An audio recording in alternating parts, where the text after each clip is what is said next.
അദ്ദേഹത്തിൻ്റെ നിയോജകമണ്ഡലത്തിൽ ഒരു ആദിവാസി യുവാവിനെ ആന കുത്തിക്കൊന്നു. കഴിഞ്ഞ കുറേ ദിവസങ്ങളായിട്ട് മൃഗങ്ങളുടെ ആക്രമണം ശക്തമായിരിക്കുക. മന്ത്രിയാണെങ്കിൽ അദ്ദേഹത്തിൻ്റെ മന്ത്രിസ്ഥാനം രക്ഷിക്കാൻ നോക്കുന്നതല്ലാതെ ഈ കാര്യത്തിൽ ആക്ഷൻ എടുക്കുന്നില്ല. അപ്പോൾ ആന കുത്തി നിലത്ത് വീണ ആ ആദിവാസി യുവാവിനെ ആശുപത്രിയിൽ കൊണ്ടുപോകാൻ പോലും വനം വകുപ്പിൻ്റെ ഒരാളും ഉണ്ടായില്ല. സ്വാഭാവികമായിട്ടും പ്രതിഷേധം ഉണ്ടായി. പ്രതിഷേധത്തിൻ്റെ മുമ്പിൽ ലോക്കൽ MLA മുമ്പിൽ നിന്നു. അതിന് രാത്രി കൊലപാതകളെ പിടിക്കുന്ന പോലെയാണ് വീട് വളഞ്ഞിട്ട് ആളെ അറസ്റ്റ് ചെയ്തത്.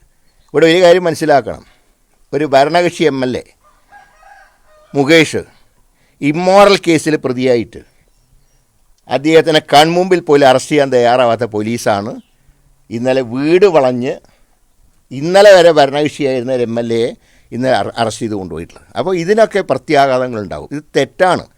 ഞാൻ പറയുന്നത് ഇവിടെ കേരള ഹിറ്റ്ലറായിട്ട് പിണറായി മാറുക. അത് ഞാൻ പറയാം, കേരള ഹിറ്റ്ലറാണ്. ആ ഹിറ്റ്ലറായി മാറിയ പിണറായിയുടെ ഭരണത്തിൻ്റെ അന്ത്യനാളുകളാണ് ഇനി സംഭവിക്കാൻ പോകുന്നത്. അതായത് ഒരു കാര്യം മുഖ്യമന്ത്രിക്ക് മനസ്സിലായിട്ടുണ്ട്, 1.25 കൊല്ലം കഴിഞ്ഞാൽ ഭരണം നഷ്ടപ്പെടുന്ന അദ്ദേഹത്തിന് ഉറപ്പാണ്.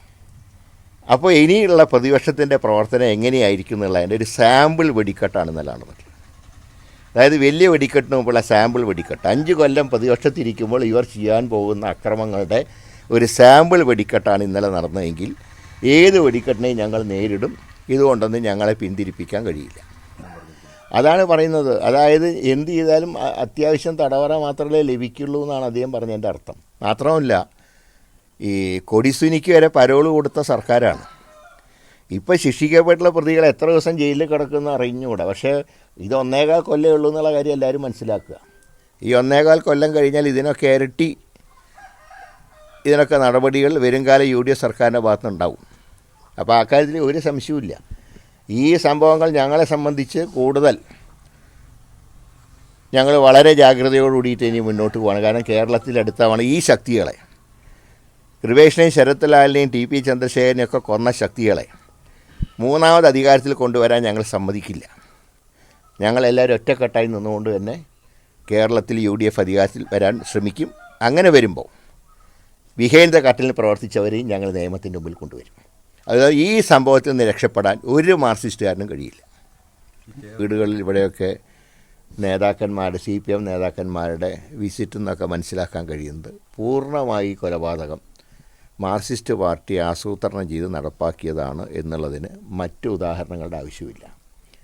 2, ഈ കൃപേഷിനെയും ശരത് ലാലിൻ്റെയും മാത്രമല്ല TP ചന്ദ്രശേഖരൻ്റെ കൊലപാതകത്തിൻ്റെയും പുറകിൽ പ്രവർത്തിച്ച ശക്തി P ജയരാജൻ ഉൾപ്പെടെയുള്ള CPMകാരാണെന്നും വ്യക്തമായിട്ടുണ്ട്.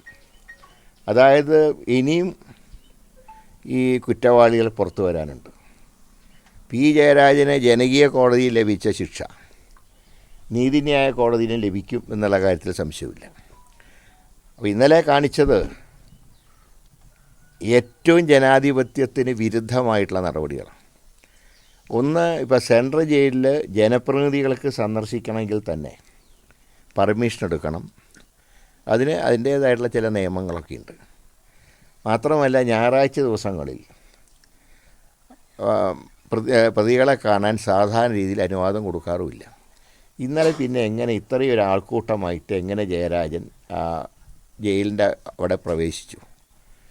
എങ്ങനെ പ്രതികളെ നേരിട്ട് കാണാൻ കഴിഞ്ഞു? അപ്പോൾ ചട്ടലംഘനം പൂർണ്ണമായിട്ട് നടന്നു. അപ്പോൾ ഈ കൊലപാതകത്തിൻ്റെ പിന്നിൽ പ്രവർത്തിച്ച ശക്തികളെ നിയമത്തിൻ്റെ മുമ്പിൽ കൊണ്ടുവരുന്നതുവരെ കോൺഗ്രസ് പാർട്ടി ശക്തമായിട്ടുള്ള നിയമ നടപടികളുമായിട്ട് മുന്നോട്ട് പോകും. ഇപ്പോഴും തന്നെ വെറുതെ വിട്ട പ്രതികളെ ശിക്ഷിക്കണമെന്ന് ആവശ്യപ്പെട്ടുകൊണ്ടുള്ള അപ്പീലുകൾ പോകുന്നുണ്ട്. അതോടൊപ്പം തന്നെ കിട്ടിയ ശിക്ഷ കൂട്ടണം എന്നും അഭിപ്രായപ്പെട്ടിട്ടുണ്ട്. ആ കാര്യങ്ങൾ ജില്ലാ കോൺഗ്രസ് കമ്മിറ്റിയും സ്ഥലം MPയും എല്ലാവരും അതിന് വേണ്ടി പ്രവർത്തിക്കുന്നുണ്ട്. വളരെ ശക്തമായിട്ടുള്ള നിയമ നടപടികളായിട്ട് ഞങ്ങൾ മുന്നോട്ട് പോവുകയാണ്. കേരളത്തിൻ്റെ ചരിത്രത്തിൽ ഇത്രയും ഹീനമായിട്ട് സംഭവം ഉണ്ടായിട്ടില്ല. ജനപ്രതിനിധിയായിരുന്ന ഒരു വ്യക്തി തന്നെ ഇങ്ങനെ പരസ്യമായി നിയമലംഘനത്തിന് നേതൃത്വം നൽകുമ്പോൾ CPMകാരാണെങ്കിൽ എന്തും ചെയ്യാം എന്നുള്ളൊരവസ്ഥയിലേക്ക് കേരളം എത്തിയിരിക്കുകയാണ്. അതുകൊണ്ട് തന്നെ ഈ കൊലക്കേസിലെ പ്രതികൾക്ക് ഇതിലും കൂടുതൽ ശിക്ഷ വാങ്ങിക്കൊടുക്കുന്ന കാര്യത്തിലും ഇതിൻ്റെ പിന്നിൽ പ്രവർത്തിച്ച